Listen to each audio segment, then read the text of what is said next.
This episode of In Focus is being made possible through the support of the Wayne County government.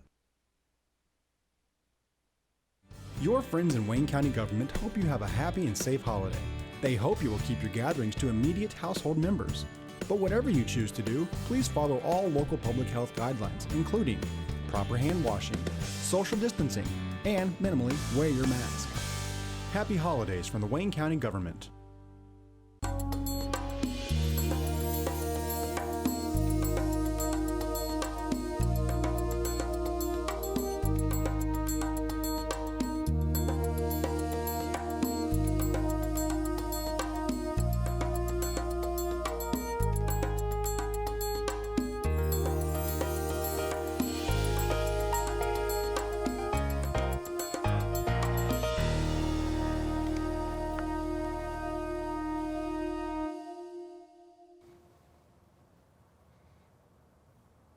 Good evening and welcome to this edition of In Focus on Whitewater Community Television's WGTV Channel 11. I'm Eric Marsh, Executive Director of Whitewater Community Television, and glad you're able to join me for this hour-long conversation with Wayne County Commissioner President Ken Paust. As we have gone through this year and dealt with COVID-19 and all that the pandemic has done to this area, one of the people that has been very much out in front of the conversation and in trying to bring some clarity and bring some safety into the Wayne County government complex, a lot of that has fallen to Commissioner Paust. So glad to have a chance to actually spend some time talking to him.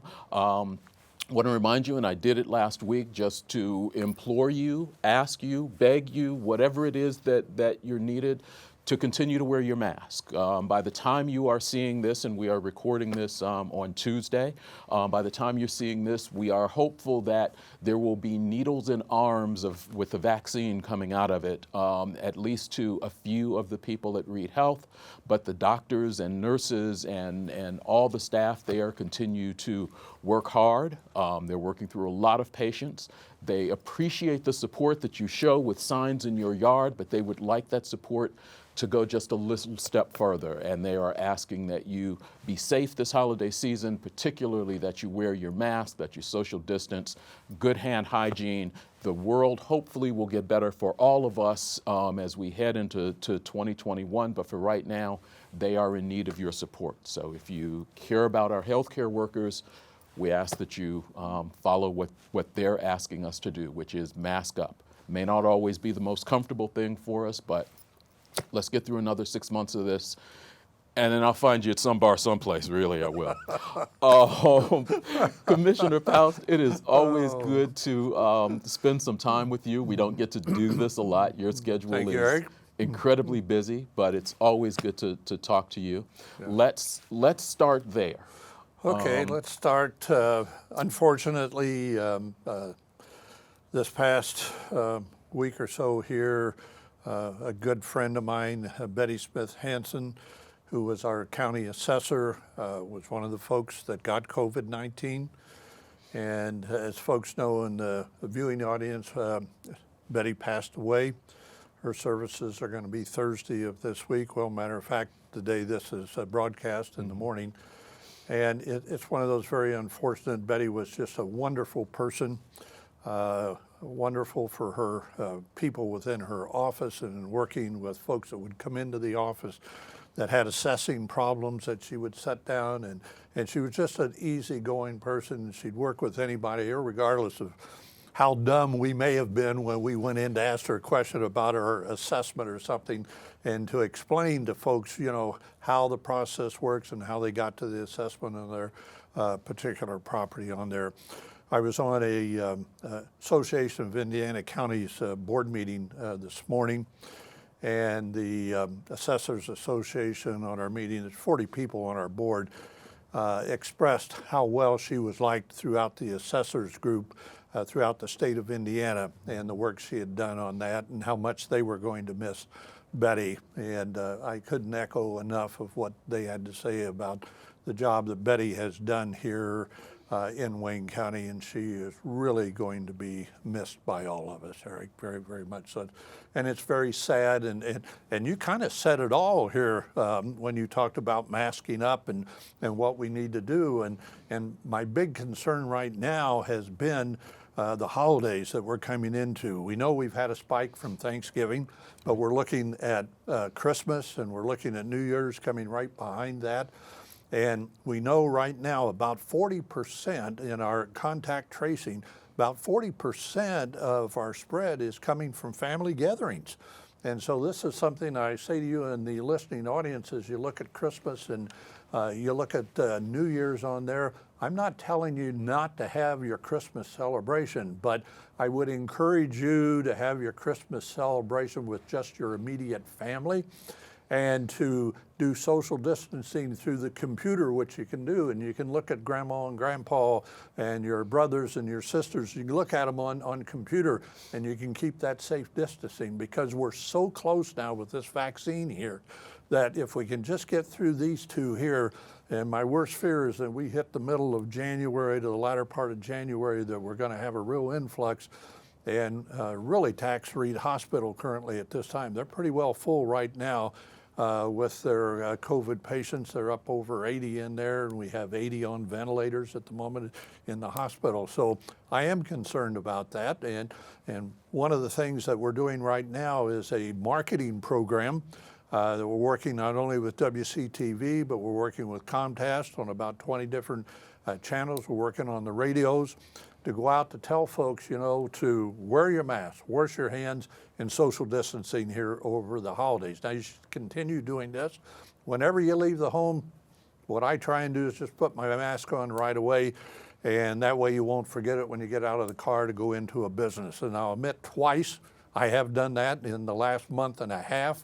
Once when I was getting a carry-out at Cracker Barrel, and once, matter of fact, just yesterday I walked into Phillips Drugs, and just as I walked in the door, I realized I didn't have my mask on. And boy, I turned around and got my mask on. So it's so easy to do, but if the more you wear it, the more you get comfortable with it on there. And so as we gear up this marketing campaign, we have a committee of 27 people, which Mary Walker has been heading for me. And we're going to do a campaign on why mask up. And we'll be out and we'll be talking to folks in the community. We'll be doing videos on that as to why they're wearing a mask. And these are folks that have all been really affected by COVID-19. They've either had it themselves, or they've had a parent, or they've had a grandparent that has had COVID-19. In some cases, they've had a family member that has passed away. And it's so unfortunate when you hear this story where 6 or 7 family members get together, and I know one family, I won't mention the name, 4 people out of that family got COVID-19, and the grandfather of the bunch passed away from it. And if they just had not had that gathering, or when they had the gathering, wore the masks. And what we find in the household gatherings, they think they're safe. Well, you know, Eric, you and I, we know each other. We know we're safe. We don't need to wear the mask. But yes, you do. You need to wear your mask when you're together like that. And I know in my house, my son-in-law says he's been banished from the house, from the Paust household, you know. And when I do allow him to come, he has to wear the mask. My wife wears the mask and I wear the mask. We talk for a few minutes and he's gone. And we're practicing that because the wife and I were up in age a little bit, and we're in that group that is highly susceptible if you get COVID-19. And so we've worked very hard, not only with our county annex, but especially with our public health department, with Dr. Jetmore, with Christine Stinson, and with all the members of the health department that are trying to keep you alive and safe. And I know there's a lot of folks that get very, very disturbed with us when we go out and we tell them that, you know, you can't have this many people in this, we'll just take a restaurant. And yet those restaurant tables, they have to be 6 foot apart on there, and they get very mad at us. And we don't want to close any of these businesses down. That's the last thing we want to do. But at the same time, we need your help and your assistance to work with us. And unfortunately, we have some establishments that just will not comply and work with us. And so tomorrow, well, this is Thursday, excuse me, on Wednesday, at our commissioner meeting, we'll be putting into place the 5 things that the governor has suggested that we do, of where we go in with the warnings. And we have printed forms now on citations, which we're going to have available, that if somebody is not doing that, they're going to get a warning first. But then at the end, we can, Dr. Jetmore, if he decides that they're really not complying, he can shut those businesses down. And I'm telling you, if you're late, we don't want to shut any business down. We're just telling you to comply. You can't have a party, which one that was just had 250 people at it with no mask, no social distancing. Those are not going to be allowed.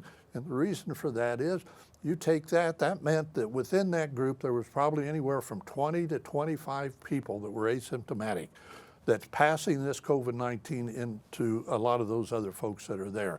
And that's how that spread happens on there. And so we all just have to continue to work together here.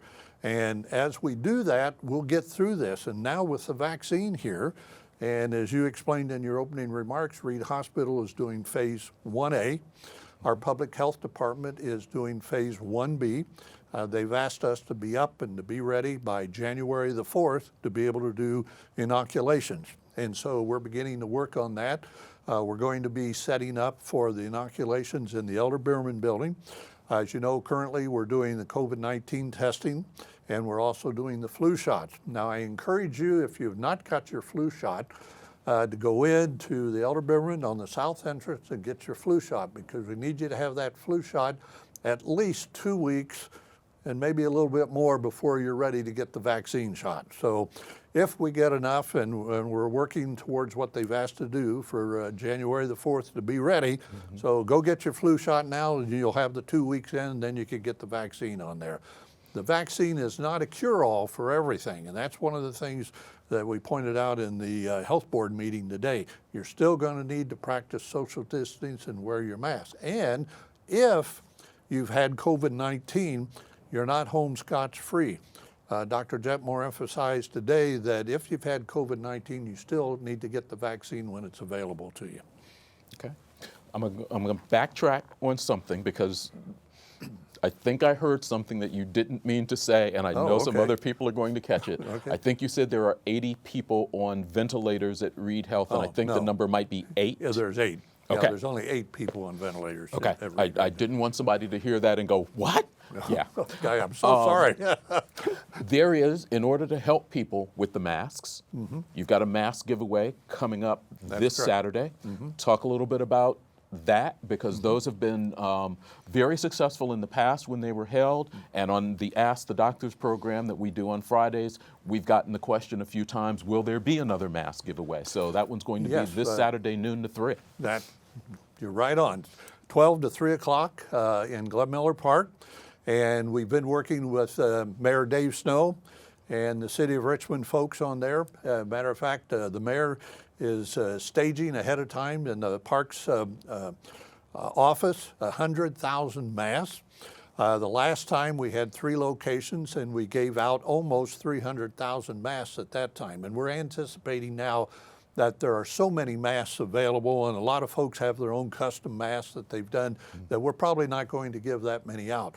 But we're so concerned about Christmas and New Year's that we want to have masks available. We don't want anybody to say, well, I can't afford a mask, I don't have one. So come this Saturday, Glenn Miller Park. We have 2 entrances. The other roads to Glenn Miller Park are going to be blocked off, but come in the main entrance by Madonna the Trail into Glenn Miller Park, and then Elks Country Club Road. And as you come in, for example, on Elks Club Road, you'll come east, and then at the intersection about where the lake is and the park office is where we're going to be doing the distribution. So if you come in from Elks, you come there and you'll head right on up, and you go out Grand Boulevard. And this time we'll be able to keep all the traffic out of the area. And those folks that come in through the Madonna the Trail and down will be able to exit out on Elks Country Club Road. So we're really excited about that. We've got the volunteers there. We've got tents. And we've got some warmers, because you're going to need those. And then I heard there's some snow coming in, so I looked up 10 days, and it said 44 and 35% chance of rain. So we'll see what happens. And so we've got volunteers that'll be manning everything on there. We will be giving all you folks a box of masks. There's 50 masks in there, so we encourage you to come out. this Saturday from 12 to 3 o'clock. City of Richmond, Wayne County government, the city's providing 100,000 masks out there and to keep you safe over this holiday season.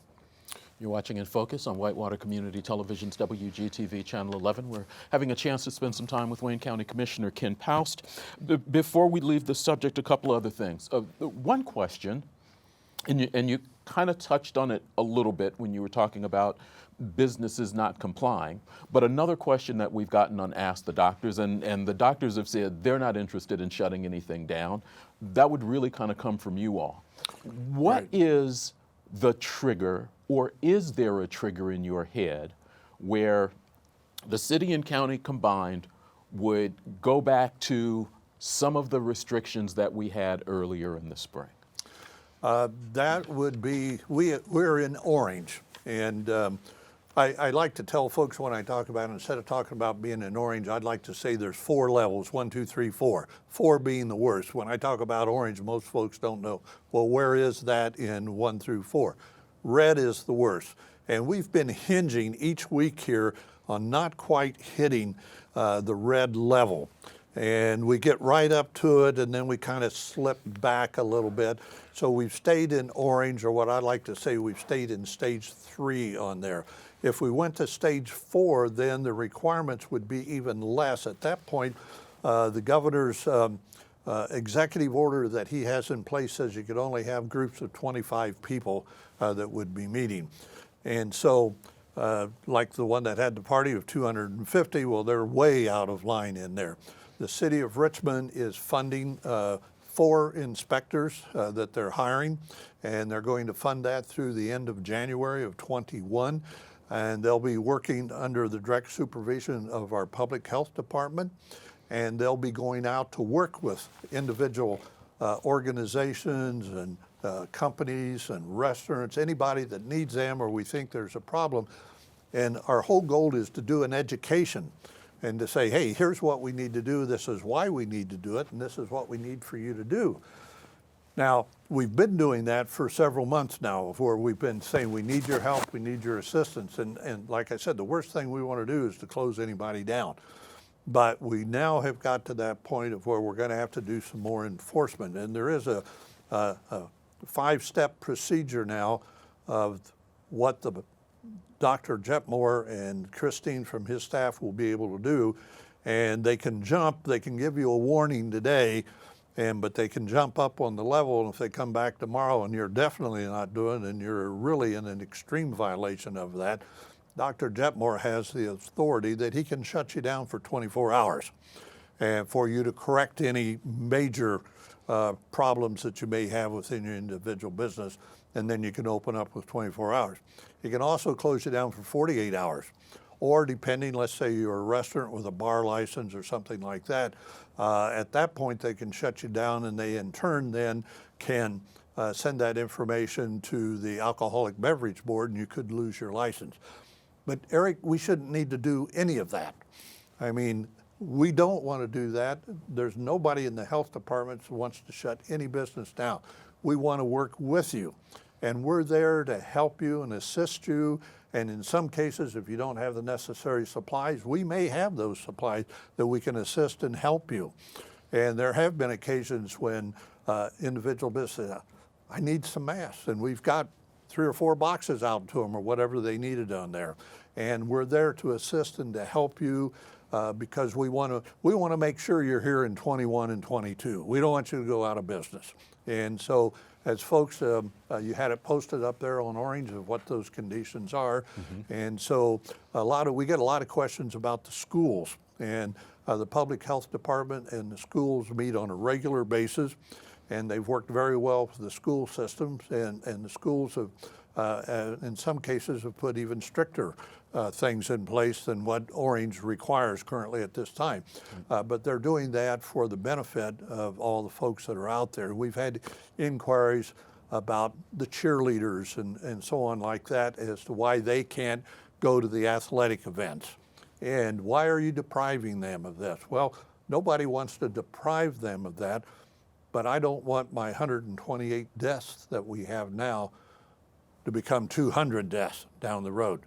So they're allowing the teams, the schools, and the schools made this decision, allowing the teams to play, and then to give 2 tickets to each of the players, so mom and dad or grandma and grandpa could come and watch them play, but no cheerleading or anything currently at that way. And the schools have done just announced, so they've been excellent to work with. I mean, they couldn't be a better partner in all of this to keep our children safe, and the children don't want to pass COVID-19 on to grandma or grandpa or to their parents.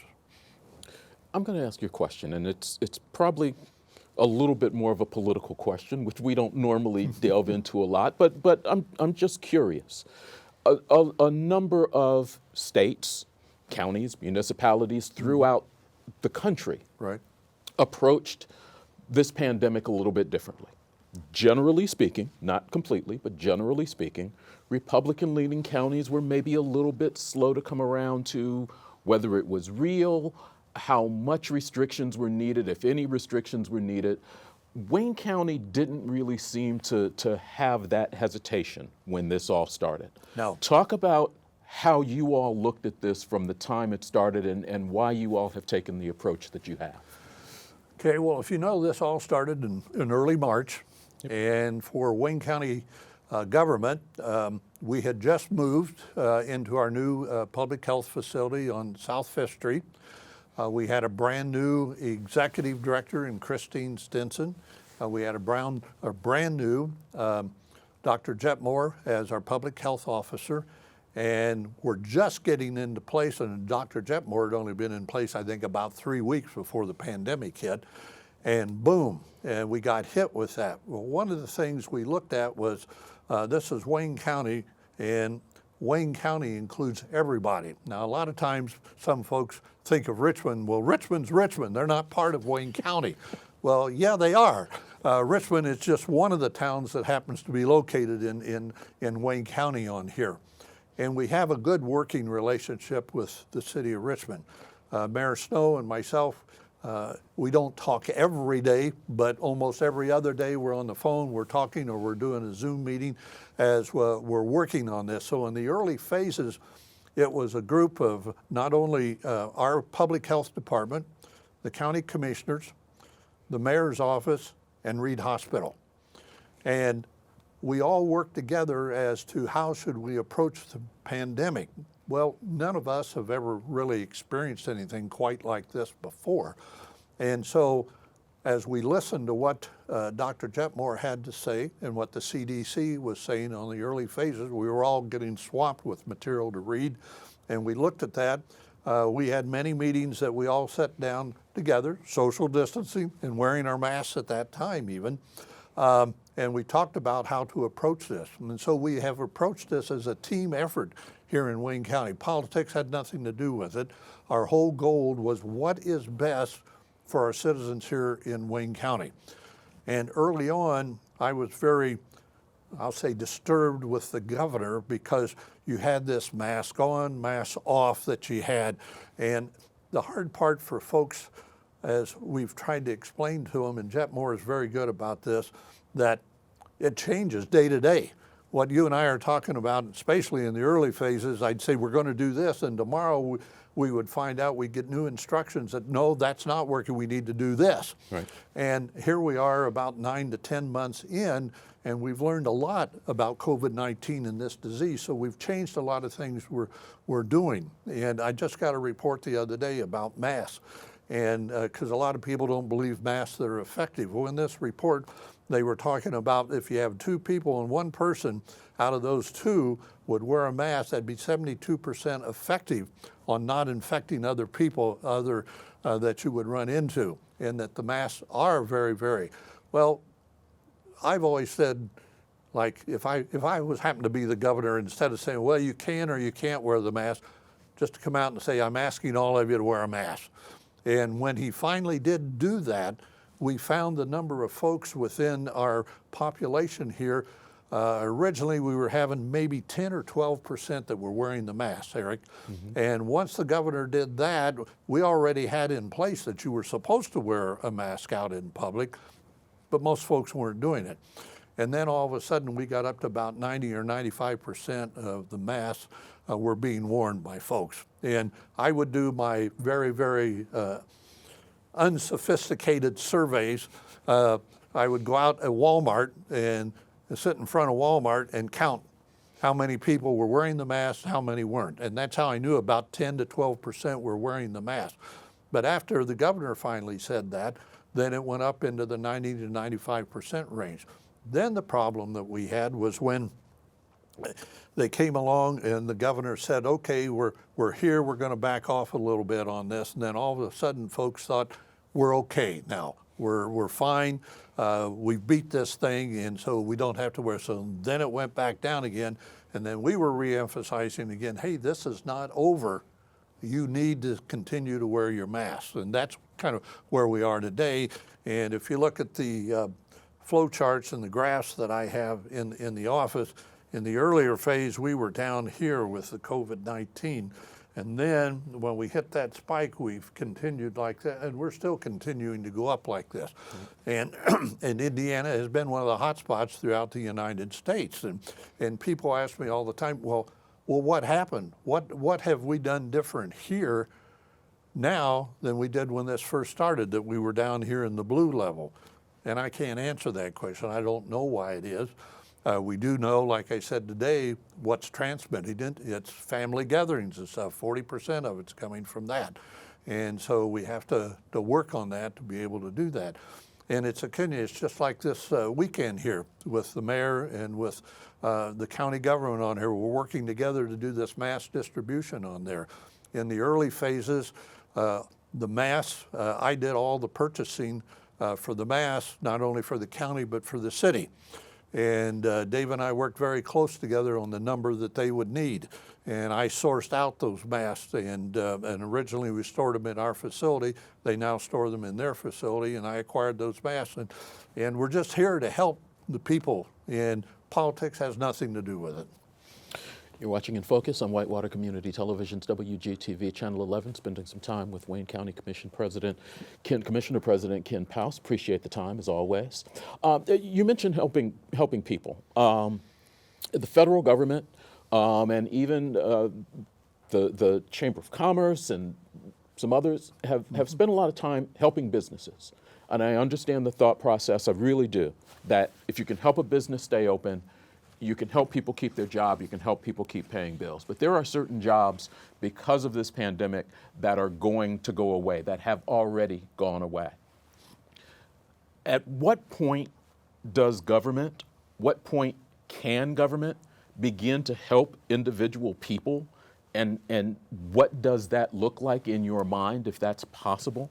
Because there are people in this community and communities around us that are hurting from this, and as folks have said, through no fault of their own. That's correct. That's a very difficult question to answer, to come up with an answer that everybody can live with. And you're right, through a coalition of several folks, we did put together about $1 million to do loans out to individual businesses.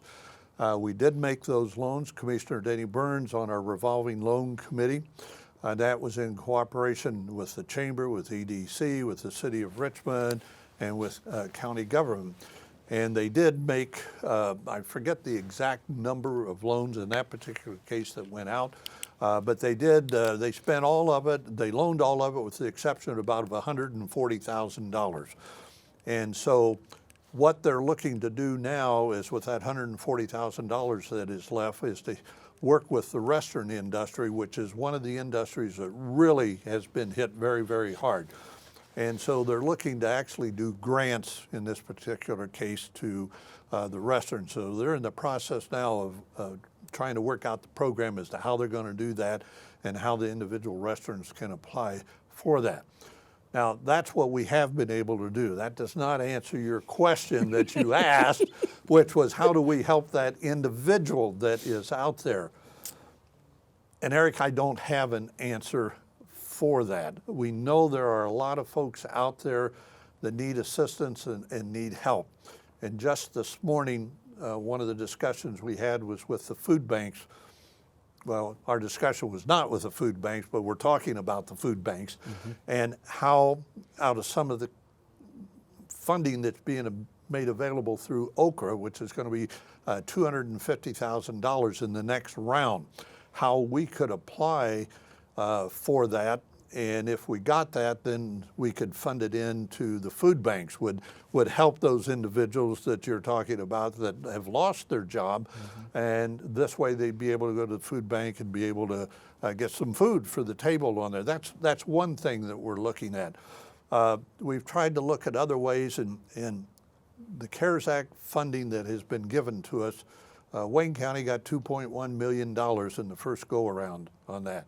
But there were a lot of restrictions to that, and so the state government is very careful about how we spend that, and we have to, in some cases, we have to get permission to be able to spend it. And so as that funding has come in, we've tried to utilize the best way that we can on there to help folks out. But the federal government is going to come in and actually audit the state on how they use the funding. And if we didn't use it correctly, then we would have to pay it back. So my members of county council are very concerned as to how I spent our $2.1 million to make sure that all of a sudden the state didn't come back and say, hey, you owe us $500,000 or something.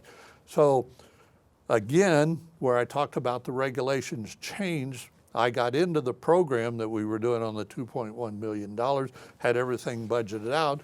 The U.S. Treasury Department came in and changed the rules about halfway through and said, now you can utilize some of the CARES Act money for payroll for your public health and safety people. So, and if they did that, then the audit would be much easier for the state of Indiana. So what we did at that time, we went back in and we looked at what we had and we submitted our payroll. We actually had over $3 million in payroll into that category. And we submitted that in, and they approved that.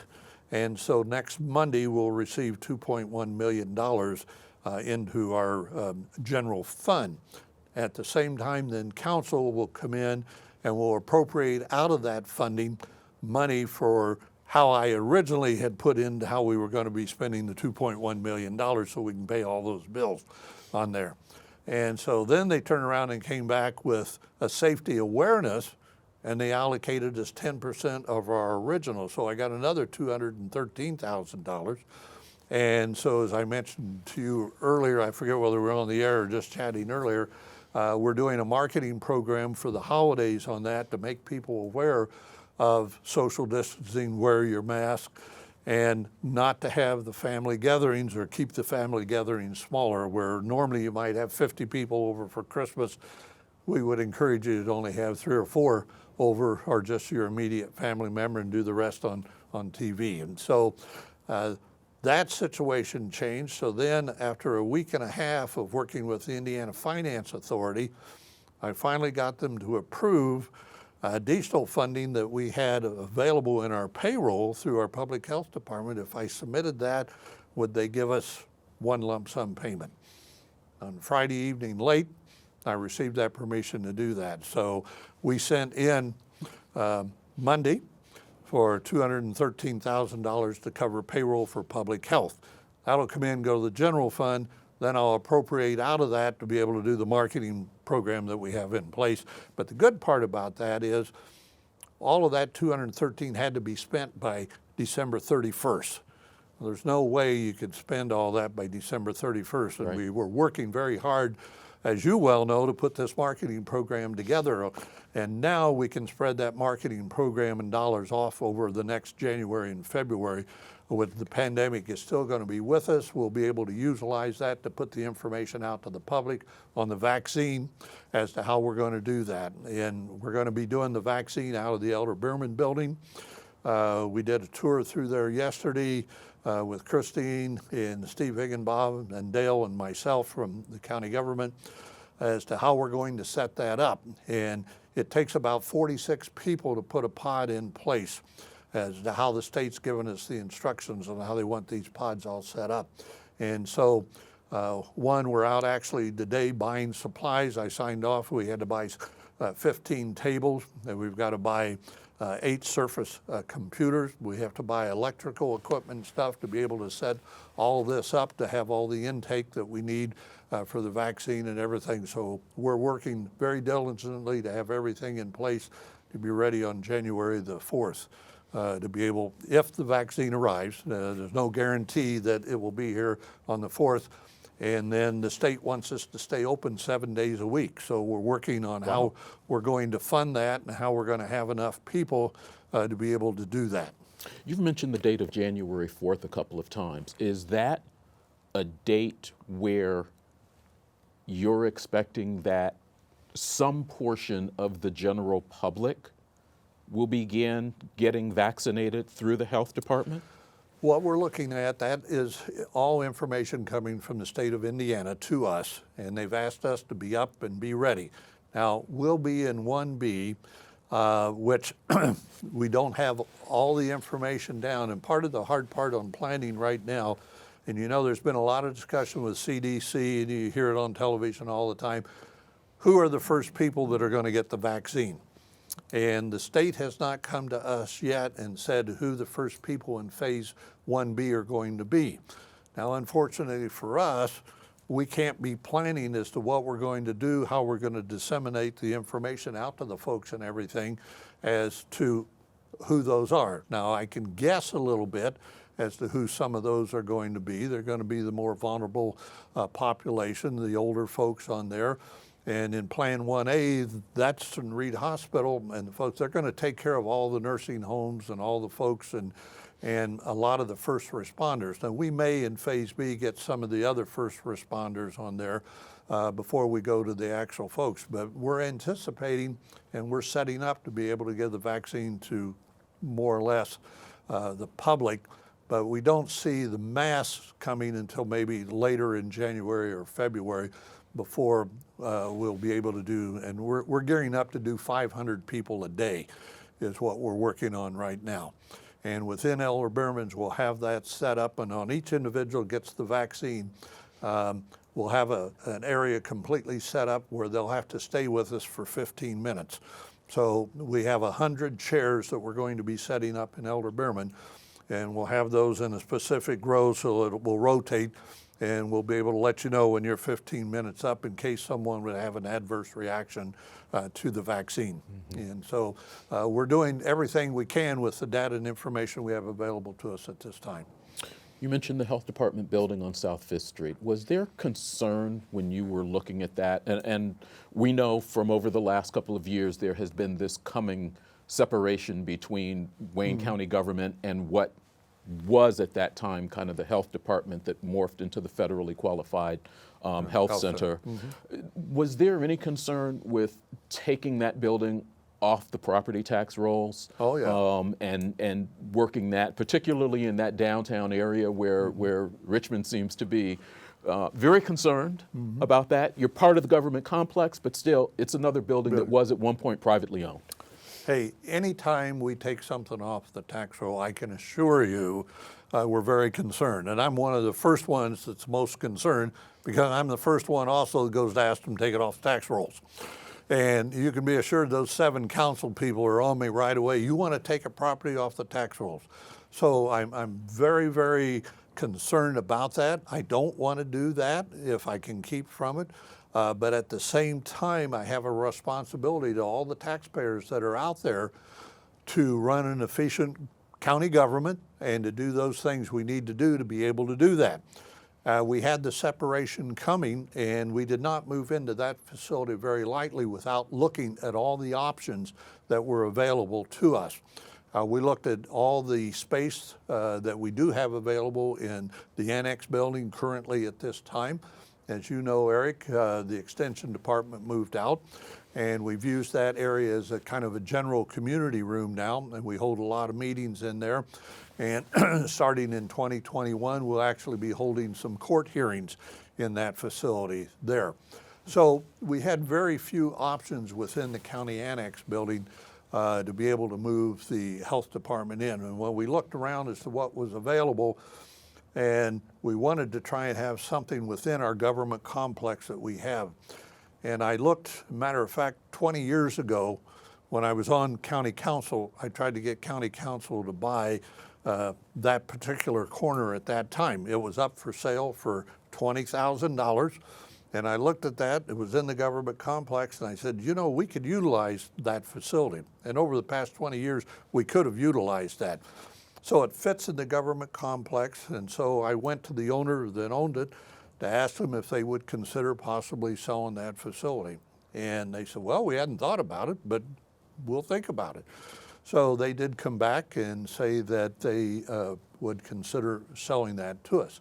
So when the government has to buy a building, the first thing that I have to do is to get permission from county council to hire appraisers. And so I have to get a minimum of 2 appraisals, and then the maximum we can pay for any property is what that average is of those 2 appraisals. And so we did go through that process, and we actually had 3 appraisals on that particular property, and we were able to purchase that from the owners at that time. And then we began doing the planning that's where we were going to move our public health department to. It has worked out to be an excellent location for us. Several years prior to that, I was able through Wayne Bank to acquire what I call our south parking lot that we have. We have 40 parking spots in there. And you never have enough parking, and people come in sometimes say, well, there's empty spaces out. Well, there may be empty spaces out there, but when I have a jury trial and I'm bringing 150 people in for a jury trial or a couple jury trials, we do not have enough parking. Then people complain, why don't you have parking for me? I'm down here, I want to pay my taxes, I want to go to the treasurer's office, there's no place for me to park. So that's worked out very well for us. And then we moved the inspection department in first and the sewage inspectors, and we remodeled that area and got them moved up into the location. And then we began planning to move the nursing division, because we had the nursing division functioning out of the Elder Beerman, where we're giving all the vaccinations or the inoculations out of Elder Beerman's. So we will be finished with the build out now on the nursing division, which is to be finished by December the 18th, which is this Friday. Okay. And it's coming along. We did a tour of it just the other day, and it looked gorgeous. And I was really pleased with the end result, and the furniture will be coming in for that the first of the year. So that building will be completely full, and we'll be moving the nursing division back into the public health, and we'll be opening up the inoculation site in Elder Beerman. But at that point, we've even took the garage that's in that building, we built out into that, we're full. So I'm already looking down the road of property that might be available to us, and in the CARES Act, I had 2 properties that I was looking at, and I wanted to acquire those. Council didn't want it to acquire it at the moment, so we backed off on that at the moment. But I'm still looking, because I can see down the road we're going to need additional space. And everybody says, Paust, you're a visionary, you look down the road. Well, you have to do that, because in some cases a property may only come up and be available once every 15 or 20 years. So if you don't acquire it then, you have it. That's how I got the Wayne Bank property. When I talked with them, that was 4 years before we finally bought that property. They were not initially ready to sell it, and I kept that here. I'm still here whenever you're ready. 4 years later, I get this phone call, hey, we want to sell that property. Well, then I went to council and we acquired it, and it's perfect today for what we're doing with our public health department. You're watching In Focus on Whitewater Community Television's WGTV Channel 11. We've got about 15 minutes or so left with Wayne County Commissioner Ken Paust. Some changes coming up at the first of the year. Talk a little bit about Commissioner Denny Burns, who decided not to run for re-election and who will be leaving the commissioner's seat and has announced on Facebook his retirement. Yep, yeah, he's retiring not only from county government, he's retiring from Burns Corporation. He sold his business to his son, and then 2 of his sons are in the business and are going to carry it on. Denny has purchased a property in Florida, so he's going to be a snowbird. And but he said, Ken, I'll be streaming all the time, watching the commissioner meetings and everything. And So then he's coming back here for the summer months and so on that. But Denny's really going to be missed. He's kind of been our computer person, as you well know, because you're at all of our meetings. And Denny's been the person that calls everything up on the computer and brings it up on the big screen for us. And so we're really going to miss that. Commissioner Plaster, incoming Commissioner Plaster, is certainly pretty good with the computer, but I'm not sure he's as adept as Denny was on all the different things with Beacon and everything that Denny could do and work for us. So he's really going to be missed. It's been a pleasure working with him for the past 8 years, and I think he'll miss county government. I think he really will. And so we've gradually watched him take stuff out of his office over the last, each week he'd take a little bit more home. And today incoming Commissioner Plaster asked me, he says, "Can I paint that room any color I want?" And I said, "Well, usually we just paint it a color that we have downstairs, but if you want a specific color," I said, "you let us know and we can paint it any color that you might like on there." So he's getting ready to move into Denny's office, and we're looking forward to Commissioner Plaster joining Commissioner Butters and myself on the 3 commissioners. We've had a chance to talk to Jeff. We talked to him briefly here on election night. One of the things he said he was hoping is to make communication between the commissioners and the council stronger. He says better. stronger. I disagree with him. He knows that. He said, "Well, we're going to have better communications with council." And I said, "Well, what do you want?" I said, "Your office has been right next to mine, and I tell you everything I'm doing and what's going on. Now, if you haven't passed that on to your fellow council people, that's not my fault. And I certainly have no problems in communicating with the 7 council people that are there. And as you well know, you come to the meetings, I'm quickly willing to ask them for whatever we need and to keep them informed. On occasions, you will have the disagreements between commissioners and council on funding of different projects and so on. But I've always been of the opinion that the finance side that council has a responsibility on, when they get that budget in place and they send everything out to us, to all of our different departments, and we have our budget that we're allowed on, then council should allow us to do our job. And there have been times when council likes to micromanage. That's what they like to do, but that's not your job. Your job is to allow us. And we have some folks on council now that believe that also, that look, guys, when we're done with the budget, and if I give Eric Marsh here his $20,000 for the year, that's what you've got to use. You use it as efficiently as possible. I shouldn't have to come back in and micromanage you. And so council has made some changes over the time where, let's just take the commissioner's budget. We used to have a contingency fund. We no longer have a contingency fund. They've gradually put us down to 0. That means I have nothing to work with that, Eric, out of your department, if you come in and say, "Hey, I didn't have this budget, I need $100 to buy whatever it might be." The only way we can do that then is to go back to council at a meeting, ask for a special appropriation, which takes a lot of paperwork and time, and then it takes time for the auditor, who in turn has to process all that, and we have to send information to the state and everything on doing that. So on occasions we have that difference, and we're going to continue to have that difference, but it's a friendly difference that we have on there. We're very fortunate in Wayne County. We have good council members, we have good commissioners. We do work together. And I can tell you, by being president of the Association of Indiana Counties, that doesn't happen in a lot of counties throughout the state. Out of the 92 counties that are out there, there are councils and commissioners, they don't even speak to each other. And we work together and have always done that. Unfortunately, the workshop that we have now has turned into being actually an additional council meeting. And I started those workshops when I was president on the council. And at that time, we sat around a table and we'd talk about all the different issues and everything that we had, and we'd work out the different things of how we wanted to do it.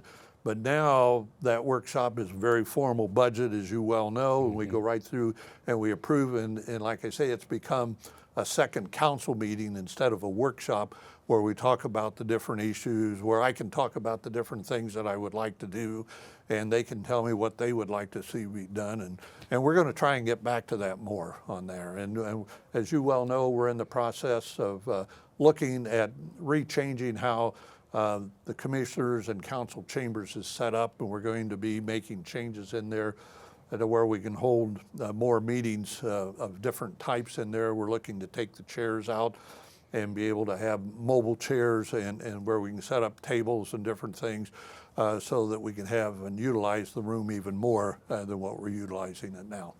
We've got about 7 minutes left to go. Some people are going to find it a little laughable that I ask you this question based on your long history in both city and county government. But one of the conversations that we got into here on election night was about term limits. Oh, yes. So I'm curious as to your thoughts about that. As someone who has been in city government, county government on both sides, obviously you've got, I'm not even sure how many years you have in. Almost 50 years. Okay, Yes. I thought so, but I wasn't going to say that.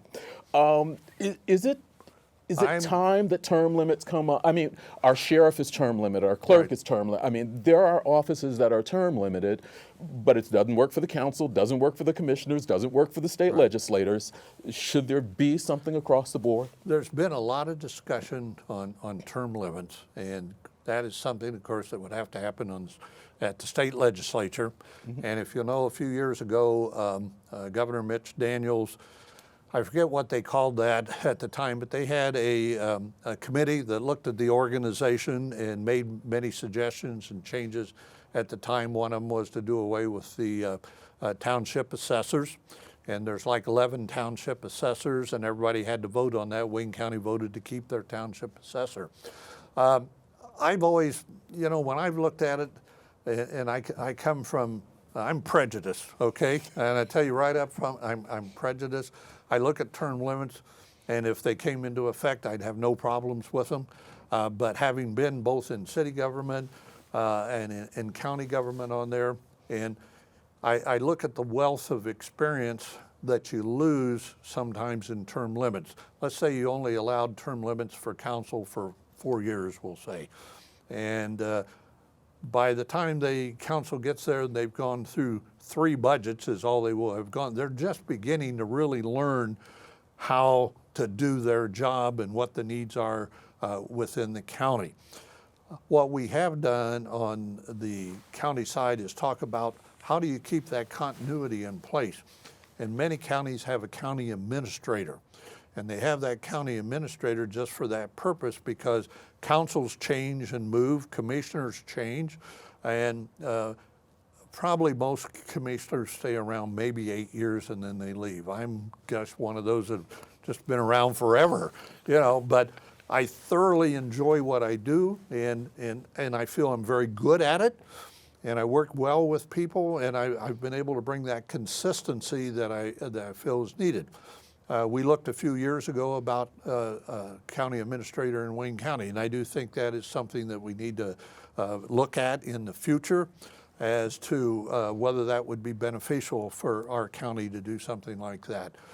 So in my case, I'm not, I'll live with term limits if they come along, be happy to do it, you know, but I'm getting close to where one of these days I'll retire out. Doesn't bother you anyway. No. We've got, we're under 5 minutes left. I'm going to give you a couple of minutes here. We're heading into the holiday season. Obviously, you are concerned about masks and people doing, I'm going to give you the floor. I'm going to give you a couple of minutes. Okay. Well, and let you say what you feel like you need to the residents of Wayne County. What I need to say to Wayne County and to all of you, Wayne County, you have been very good early on in participating with what we asked you to do. And we stayed in that blue level for a long period of time. Unfortunately, currently, we're really in a hot spot. We're just on the verge of going to red, which would be stage 4, as I like to talk about the stages on there. I am so concerned about Christmas and New Year's that it is going to be a real spreading of COVID-19. At the level of the disease that is out there right now, we know that over 40% of our contact tracing goes back to family gatherings. I don't want to ask you not to have Christmas holidays. I'm asking you to look at it and see how much you could limit your Christmas holidays. Can you keep it just to the immediate family? Now, if you have 40 or 50 people in your immediate family, that's too many.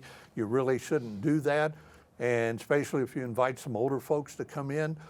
I've seen it happen, and it's the older folks that get affected. And I mentioned earlier in the program of a family gathering, it was either 7 or 8 people, and 4 of them got COVID, and 1 of them died from that.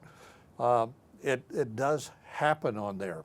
We're doing everything that we can with our health department and our inspectors and our folks that are out visiting the restaurants and businesses and companies out there that have asked for our help to do anything we can. And our whole goal is to keep you alive. We don't want anybody to die. We have 128 people in Wayne County that have passed away from COVID-19. That shouldn't happen. I don't want to see any of those people have to die from this illness. I don't want to see any more people. Christmas and New Year's, I think, is going to be the breaking point for us. If we can get through this with the vaccine coming on board now, in the next couple of months, you've got to continue wearing your mask, doing social distancing, even if you've gotten the vaccine. It's so important to do that. And we'll be providing even more information as we see what is happening with the vaccine out there and the fact that we can see that we're getting the percentage vaccinated that we need to do. I just can't emphasize it enough. And as we said earlier, we're kind of closing out here that we're giving a mask giveaway. We're cooperating with the city of Richmond. Dave Snow's got 100,000 masks out there. We're going to be in Glen Miller Park. You can enter through the main entrance of Madonna the Trail or Elks Country Club Road. We're going to be there between 12 and 3 o'clock. We'll give each car that comes through, we'll give you a box of masks on there to take home with you. And bear in mind that if you only have your immediate family, and that immediate family is some folks that don't live in your residence where you're holding your Christmas holidays, you should all be wearing your masks and not just 6 feet apart. Eric and I are 6 feet apart here today, but there's only 2 of us here. If we were not doing this program, we'd both have our masks on. So I know at my household, the wife and myself, and when our stepson comes, I've kind of banished him from coming, but on occasions I'll let him come and all 3 of us wear a mask while we're there. Okay.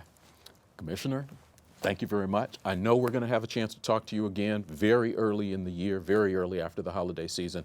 As we get ready to vaccinate people, working with the health department, we're going to have you back. I want to talk to you about the EDC and their strategic plan and changes. There's a lot going on. There's a lot going on, so we definitely want to have a chance to talk to you. Have a good holiday season. Merry Christmas to you. Thank you very much, and stay safe, Eric. Thank you very much.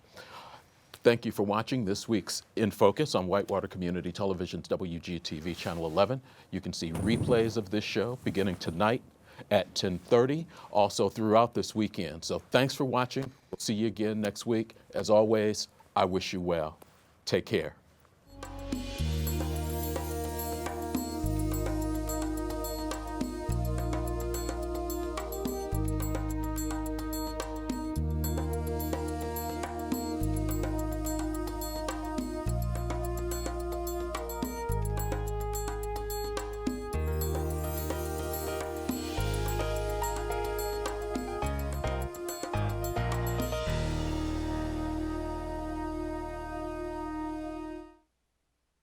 This episode of In Focus has been made possible through the support of the Wayne County government.